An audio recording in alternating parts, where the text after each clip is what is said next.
గత 3 రోజుల క్రితం భారీ వర్షాల వలన విజయవాడలోని కొన్ని ప్రాంతాలన్నీ కూడా నీటి మునగటం జరిగింది.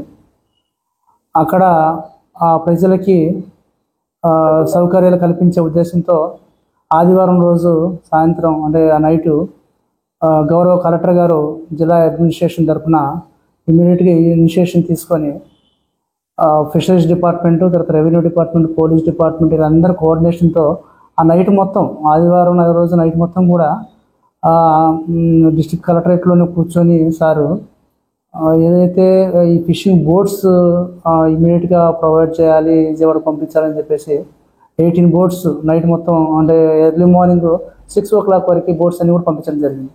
అదేవిధంగా మన మండే రోజు కూడా వాళ్ళందరికీ ఫుడ్ ప్రొవైడ్ చేయాలి, ఫుడ్ వల్ల వాళ్ళకి ఫుడ్ లేక కూడా ఇబ్బంది పడుతున్నారు అనే ఉద్దేశంతో డిస్ట్రిక్ట్ కలెక్టర్ గారు ఇమ్మీడియట్గా మాకు ఇన్స్ట్రక్షన్స్ ఇవ్వడం జరిగింది.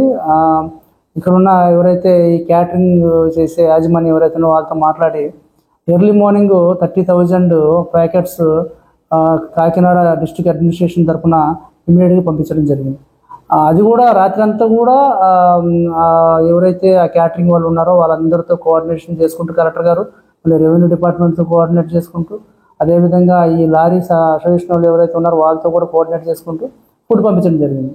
అంటే గౌరవ కలెక్టర్ గారి యొక్క నాయకత్వంలో ఆయన మొత్తం కూడా దగ్గరుండి ఈ కార్యక్రమం అంతా కూడా చేపట్టడం జరిగింది. ఈరోజు మళ్ళీ మధ్యాహ్నం కూడా వాళ్ళకి లంచ్ ఏర్పాట్లు కూడా చేయడం జరిగింది.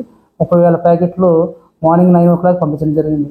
అదేవిధంగా ఇప్పుడు 12 o'clockకి ఈవినింగ్ డిన్నర్ కోసం కూడా 30,000 ప్యాకెట్స్ కూడా పంపించడం జరుగుతుంది. ఇదంతా కూడా గౌరవ కలెక్టర్ గారి ఆధ్వర్యంలో కాకినాడ డిస్ట్రిక్ట్ అడ్మినిస్ట్రేషన్ తరఫున ఎవరైతే ఈ వరద బాధితులు ఉన్నారో వాళ్ళందరికీ కూడా ఎటువంటి ఇబ్బంది లేకుండా అన్ని సౌకర్యాలు కల్పించే ఉద్దేశంతో చేపట్టడం జరిగింది. ఏదైనా ఎక్కడైనా సరే స్టేట్లో అన్ఫార్చునేట్లీ వాళ్ళకి బాధితులకి ఏమైనా ఇబ్బంది ఉన్నా కూడా కాకినాడ డిస్ట్రిక్ట్ అడ్మినిస్ట్రేషన్ వాళ్ళకి అండగా ఉంటుందని తెలియజేయడం జరుగుతుంది. Thank you.